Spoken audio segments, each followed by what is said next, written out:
Good morning बच्चों, class 12 physics में आपका स्वागत है। आज हम पहला चैप्टर स्टार्ट करने जा रहे हैं, वैद्युत आवेश तथा क्षेत्र। पहले चैप्टर का नाम है वैद्युत आवेश तथा क्षेत्र। इंग्लिश में इसको बोलते हैं इलेक्ट्रिक चार्ज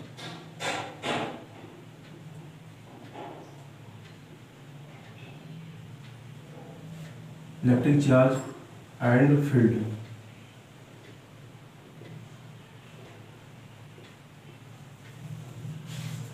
सबसे पहले इसमें हम समझते हैं कि वैद्युत आवेश क्या चीज होती है।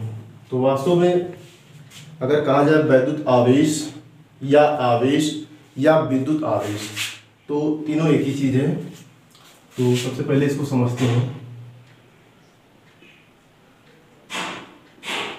वैद्युत आवेश, देखो वैद्युत आवेश जो होता है ये किसी पदार्थ का जो है गुण होता है। किसी पदार्थ का वो गुण जिसके कारण उसमें विद्युत और चुंबकीय प्रभाव उत्पन्न होते हैं, वैद्युत आवेश कहलाता है। होता ये है कि स्वतंत्र अवस्था में कोई भी पदार्थ होता है तो वो उदासीन होता है। उदासीन होने का क्या मतलब है? उदासीन होने का मतलब ये होता है कि उसमें जितने धनावेश होते हैं उतने ही ऋण आवेश होते हैं। मतलब अगर हम कहें कि उस पर जो है वास्तव में स्वतंत्र अवस्था में चार्ज कितना है, तो उदासीन यानी कि जीरो चार्ज माना जा सकता है। जैसे होता ये कि जैसे अगर हम मान लेते हैं किसी भी परमाणु की बात करें, जैसे हीलियम की बात कर लेते हैं, तो हीलियम का परमाणु क्रमांक होता है 2, परमाणु भार होता है 4। ठीक है, तो परमाणु क्रमांक 2 का मतलब ये होता है कि ये जो हीलियम का परमाणु है इसके न्यूक्लियस में 2 प्रोटॉन होंगे, तो बाहर कोषों में 2 ही इलेक्ट्रॉन होंगे। और आप लोग केमिस्ट्री में बेसिक बातें सीख चुके हैं कि जो इलेक्ट्रॉन होता है, एक इलेक्ट्रॉन पर 1.6 गुणे 10⁻⁻19 कूलाम का ऋण आवेश होता है। ठीक है, और उसके बाद प्रोटॉन की अगर हम बात करेंगे तो एक प्रोटॉन पर इतना ही 1.6 गुणे 10⁻⁻19 कूलाम का धन आवेश होता है। तो कहने का मतलब ये है, अगर हीलियम परमाणु है तो इसमें अगर 2 प्रोटॉन हैं तो 1.6 गुणे 10⁻⁻19 में 2 से गुणा कर दें तो आ जाएगा 16 दूना 32, यानी 3.6 गुणे 10⁻⁻19 कूलाम का धनावेश। और साथ में यहाँ पर अगर हम इलेक्ट्रॉन की बात करें तो ये भी हो जाएगा माइनस में 16 दूना 32, यानी कि 3.6 गुणे 10⁻⁻19 कूलाम का ऋण आवेश हो जाएगा। तो जितना धन आवेश उतना ऋण आवेश, यानी कि प्लस और माइनस से कैंसिल होकर के टोटल 0 हो जाएगा। कहने का मतलब ये है कि स्वतंत्र अवस्था में कोई भी पदार्थ है तो विद्युत रूप से उदासीन होता है, और साथ में कोई भी जो पदार्थ होता है वो जो है स्वतंत्र अवस्था में जब उपस्थित होता है तो उसमें जो आवेश होते हैं वो समान रूप से वितरित होते हैं। मतलब धनावेश और ऋण आवेश जो है समान रूप से वितरित होते हैं।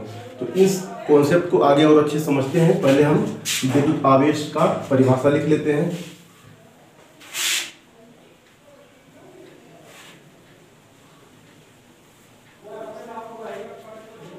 विद्युत आवेश कहते हैं किसी पदार्थ का वह गुण जिसके कारण उसमें विद्युत व चुंबकीय प्रभाव उत्पन्न होता है। आवेश या इसी को बोलते हैं विद्युत आवेश। विद्युत आवेश कहलाता है। कहने का क्या मतलब है, किसी पदार्थ का वो गुण जिसके कारण उसमें विद्युत और चुंबकीय प्रभाव उत्पन्न होता है, आवेश या विद्युत आवेश कहलाता है। तो यहाँ से आपको ये समझना होगा कि वास्तव में विद्युत आवेश जो होता है किसी पदार्थ का गुण ही है जिसके कारण उसमें विद्युत और चुंबकीय प्रभाव उत्पन्न होते हैं। अब विद्युत का क्या मतलब होता है, विद्युत मतलब इसे कहते हैं विद्युत, विद्युत को इंग्लिश में बोलते हैं इलेक्ट्रिक। वास्तव में विद्युत का मतलब ये होता है कि कोई भी पदार्थ है तो उसके अंदर किसी वस्तु को खींचने का गुण हो। तो मतलब किसी भी वस्तु के अंदर किसी अन्य वस्तु को खींचने का जो गुण होता है उसी को कहते हैं इलेक्ट्रिक या विद्युत, ठीक है। और चुंबक का मतलब आप लोग चुंबक वाले चैप्टर में समझ चुके हैं या चुंबक से संबंधित आप जानते हैं बात कि चुंबक का गुण का मतलब होता है कि किसी पदार्थ का वो गुण जिसके कारण वो लौह पदार्थ को अपनी तरफ आकर्षित कर ले, ये चुंबक का गुण कहलाता है। तो कहने का मतलब ये है कि ये आवेश जो होता है ये किसी पदार्थ का गुण होता है जिसके कारण उसमें विद्युत और चुंबकीय प्रभाव उत्पन्न होते हैं। अब आवेश के टाइप्स के बारे में बात करते हैं। तो इसे कहते हैं तो आवेश दो प्रकार के होते हैं। और ये जो आवेश होता है, आवेश का मात्रक आवेश को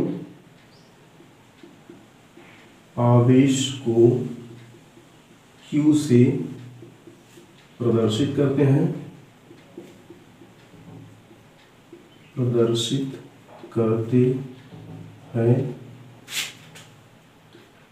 आवेश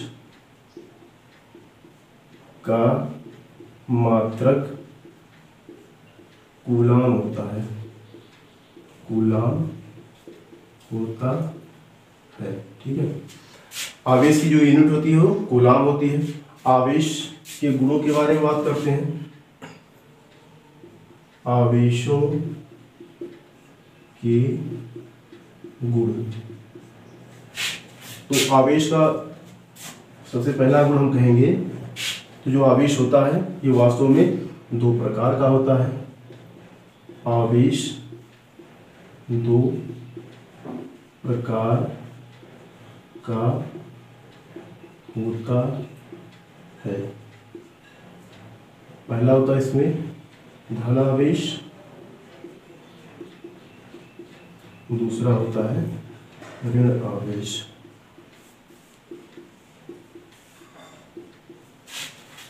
तो धन आवेश का मतलब जो प्रोटॉन होते हैं, प्रोटॉन पर जो है पॉजिटिव चार्ज होता है, और ऋण आवेश जो होता है ये इलेक्ट्रॉन होता है, इलेक्ट्रॉन पर नेगेटिव चार्ज होता है। धन आवेश को प्लस लिख लेते हैं और ऋण आवेश को माइनस लिखते हैं। अब उसके बाद आवेशों के गुणों में हम ये जानते हैं, हमें ये समझना है कि जो आवेश होते हैं इसमें जो समान आवेश होते हैं, समान आवेशों के बीच प्रतिकर्षण बल कार्य करता है और विपरीत आवेशों के बीच आकर्षण बल कार्य करता है। होता है जैसे कहने का मतलब ये है, अगर हम कहें कि एक इलेक्ट्रॉन है तो इलेक्ट्रॉन पर आप लोग जानते हो माइनस चार्ज होता है। अब एक दूसरा और इलेक्ट्रॉन इसके करीब लाया जाए तो दोनों समान आवेश होगी, इस पर भी ऋण चार्ज है, इस पर भी ऋण चार्ज है। तो समान आवेशों के बीच जो बल कार्य करता है वो प्रतिकर्षण बल होता है। समान आवेश क्या करते हैं, ये आवेश इसको पीछे की तरफ धक्का देगा और ये आवेश इसको पीछे की तरफ धक्का देगा, यानी कि दोनों आवेश एक दूसरे पर प्रतिकर्षण बल आवेशित करेंगे।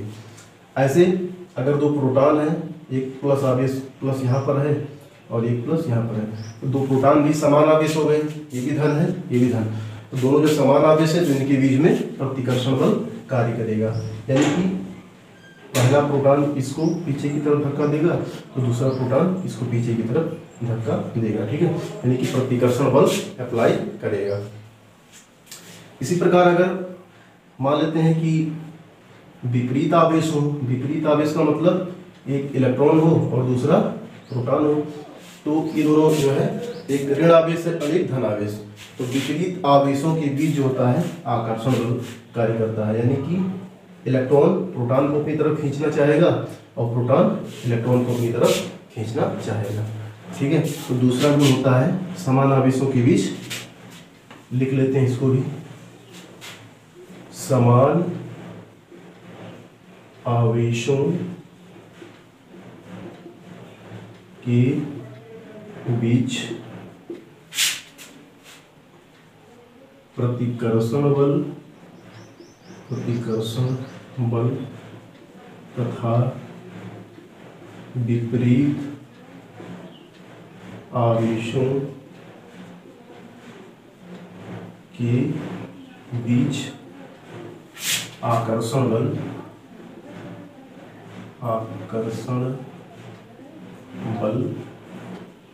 कार्य करता है। ये आवेशों का दूसरा गुण होता है। आवेशों का तीसरा जो गुण होता है वो विद्युत प्रेरण का गुण होता है। और वास्तव में विद्युत प्रेरण का जो गुण है ये आगे आपको इलेक्ट्रिसिटी समझने के लिए, विद्युत आवेश तथा विद्युत क्षेत्र के चैप्टर को अच्छे से समझने के लिए, या आगे आपको जो है इलेक्ट्रिसिटी की पढ़ाई के लिए बहुत ही इम्पोर्टेंट है। तो इस प्रॉपर्टी को हम समझते हैं कि वास्तव में क्या चीज़ होता है। तीसरा जो आवेशों का गुण होता है विद्युत प्रेरण का गुण।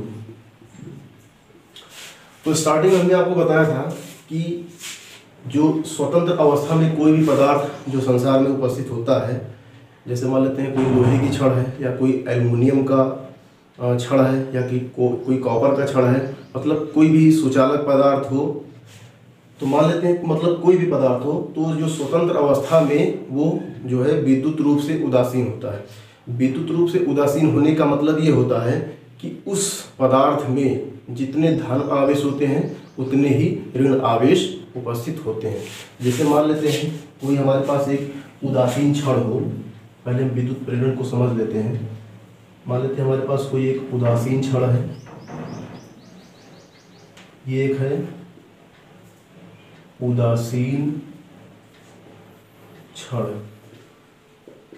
उदासीन छड़ का मतलब ये है कि इसमें जितने धन आवेश होंगे, अगर धन एक धन है तो ऋण मतलब जितने भी आवेश हैं, अगर जितने धन है उतने ही इसमें ऋण आवेश होंगे और सभी आवेश जो है समान रूप से वितरित होंगे। मतलब धन ऋण इस प्रकार क्रम से इसमें व्यवस्थित होंगे।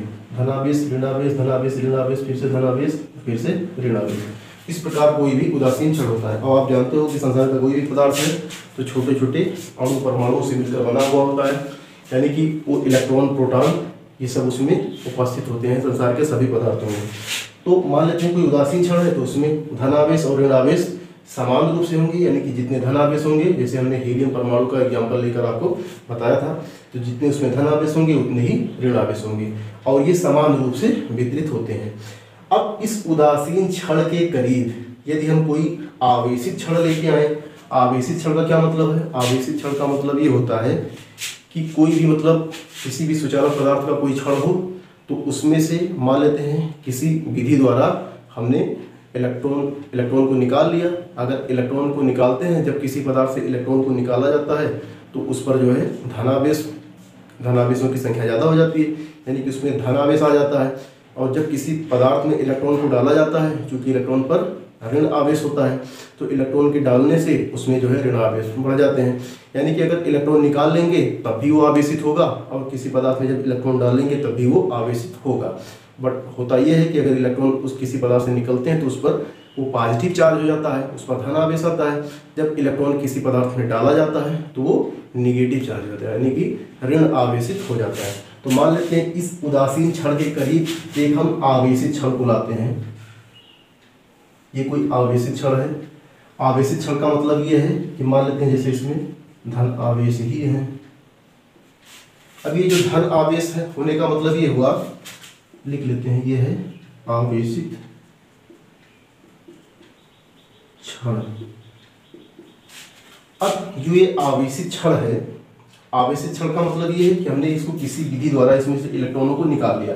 तो इलेक्ट्रॉनों को निकाल लिया यानी कि ऋण चार्ज इससे निकल गया तो इससे धन चार्ज इसमें ज़्यादा हो गया, यानी कि धन आवेशित हो चुका है।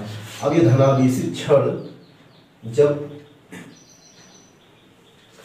ये धन आवेशित छड़ हम जब उदासीन छड़ के करीब लाएंगे, समझो बात को, एक आवेशित छड़ है, एक उदासीन छड़ है।